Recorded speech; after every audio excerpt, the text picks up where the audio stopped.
Suicide वगैरेच्या ह्याच्यामध्ये झोनमध्ये होती. मी माझ्या मुलीच्या साठी इथे आले होते. नंतर आली आणि मला म्हणते, मम्मी तू काय जादू केली?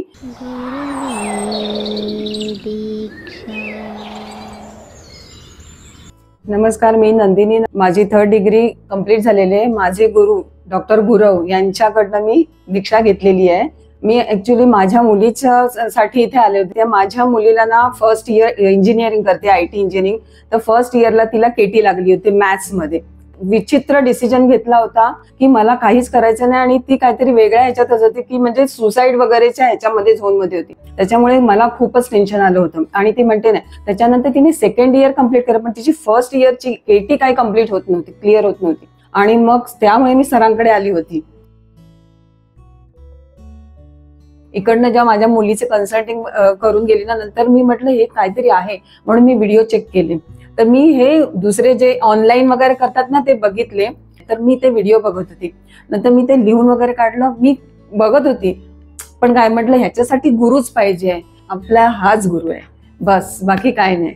आणि सर एवढं व्यवस्थित सांगतात ना, ती कुठे काय जायची गरजच नाहीये. आणि तिच्या 3rd इयरच्या ह्याला एक्झामला फक्त 3 दिवस होते. जर ते 3 दिवसात जर रिझल्ट नाही लागला तर हिला बचता येणार नाही. आणि मला तर भीती वाटली, माझे 7 लाख रुपये पाण्यात गेले. आता मी सरांना आव्हान केलं की काही पण असून तुम्हाला तिथे उभं राहायचंय आणि माझ्या मुलीचा रिझल्ट 3 दिवसात आला पाहिजे.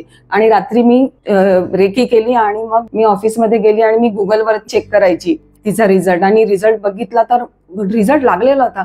तिचा नंबर मला बाय हार्ट होता. नंतर फक्त अरे पास झाली.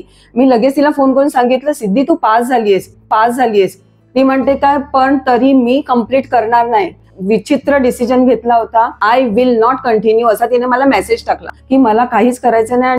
मी ऑफिसमध्ये गेली आणि मी बाजूच्या कॅबिनमध्ये ते साधना केल्यानंतर मग तिचा मला परत फोन आला, मम्मी टीचर सांगतात का माहिती 24 पेपर तुला 3 दिवसात द्यायचे. तर म्हटलं तू काही पॅनिक होऊन खूप रडत होते. म्हटलं तू पॅनिक होऊ नकोस, तू शांत राहा. मी गेली, मी पुन्हा साधना केली आणि बाहेर आली. तर ती म्हणते की टीचर आता काय म्हणाली माहितीये, तू डिसाइड कर, हे टाइम टेबल तू डिसाइड करून दे कसं. तिला 1 महिन्याचा टाइम दिला आणि 1 महिन्यामध्ये तिने एवढे सगळे पेपर, काही पहिला अभ्यास केला नव्हता कारण तिला माहितीये मला करायचंच नाहीये. तिने काही अभ्यास केला नव्हता आणि तिने मग तिथे टीचरने सांगितलं तू आता टाइम टेबल दे. त्याप्रमाणे तिने टाइम टेबल लिहून दिलं. नंतर आली आणि मला म्हणते, मम्मी तू काय जादू केली की मी नाही म्हणत होती आणि मी डायरेक्ट टाइम टेबल सेट करून आली. म्हटलं काहीच बोलू नकोस, तू ये, कारण मी तेव्हा साधना करत होती घरी. मला तू काही बोलू नकोस. आणि तिने ते 1 महिन्यामध्ये एवढे सगळे पेपर दिले. आणि तिच्या पेपरच्या वेळी मी कंटिन्यू तुला रेकी देत होती, कंटिन्यू दिवस रात्र रेकी देत होती. पेपरला जाणार त्या दिवशी मी पाणी बनवून तिला देत होती, ती पित होती. आतापर्यंत तिचा रिझल्ट ओके. आणि आता ती फायनल इयरला आहे आणि आता तिची 1 झाली. मी नेहमी तिच्या आता परीक्षेच्या वेळी मी सुट्टी घेते, तू तिथे पेपरला जा, मी येते. तिचा एकदम मासिक प्रॉब्लेमचा पण एवढा प्रॉब्लेम होता, म्हणजे पेपरच्या वेळी ना ती म्हणते मम्मी खूप पेन होतं, मला काहीच आठवत नाही. म्हटलं तू शांत राहा, तू फक्त पेपर लिही बस, बाकी काही नाही. आणि मी साधना करायला मी तिचा पेपर 10:30ला चालू होतो, 1:30 वाजेपर्यंत संपतो. मी कंटिन्यू रेकी म्हणजे माझी साधना चालू ठेवलेली असते. आणि नंतर फक्त तिच्या फोनची वाट बघते की पेपर कसा गेला. ती म्हणते मम्मी पेपर तर पूर्ण सोडवला, इव्हन एक्स्ट्रा क्वेश्चन पण मी सोडवलेले. आणि ती म्हणाली हे बघ मम्मी मी हे करून आली आहे. म्हटलं बस, मला बाकी काहीच नको होतं. आता माझी एकच इच्छा आहे सर, ती माझ्या मुलीने पण आता तिने काय ठरवलंय, त्या मास्टरसाठी ती US ला जायचंय तिला. तर ते जायच्या आधी तिने म्हणजे रेकी शिकावी हे माझं आहे. कारण सारखं मी कुठे हे करत बसू ना. तिने स्वतःसाठी केलं तर चांगलं आहे ना. इव्हन माझ्या बहिणीचा पण एक प्रॉब्लेम झाला, तिला हार्टच्या वॉलचा प्रॉब्लेम आहे. तर तिने तिला तिला माझ्या मिस्टरांनी सांगितलं की नंदिनी रेकी शिकते म्हणून. मी हे करते म्हणजे शिकली आहे वगैरे. तिने मला फोन केला, म्हटलं मला ना असा जाम प्रॉब्लेम होत आहे, तू मला रेकी दे. ती राहते ठाण्याला. मी म्हटलं ठीक आहे. मी तिला पूर्ण रेकी दिली.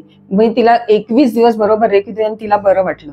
तिने मला सांगितलं मला आता बरं वाटलं. त्याप्रमाणे ते धुळे म्हणून त्यांना पाठवलं होतं ना, त्यांच्या मुलीचा बिलकुल 12वीत आहे, तर तिचं लक्ष लागत नव्हतं. तर मग मला असं वाटलं इथे काहीतरी निगेटिव्हिटी आहे. मी तिला सांगितलं मला काहीतरी म्हणजे असं वेगळं वाटतंय, तर तू एक काम कर, सरांकडे जा. फोन करायला मॅडम असतील त्यांना फोन करून सरांची अपॉइंटमेंट घ्या. ते आले होते. मी त्यांना एवढं पण सांगितलं तिच्यासाठी आहे ना तू रेकी शिक, तिला दे, कारण माझा अनुभव आहे सिद्धीसाठी मी केलेलं आणि सिद्धीचा आज एवढं हे आहे.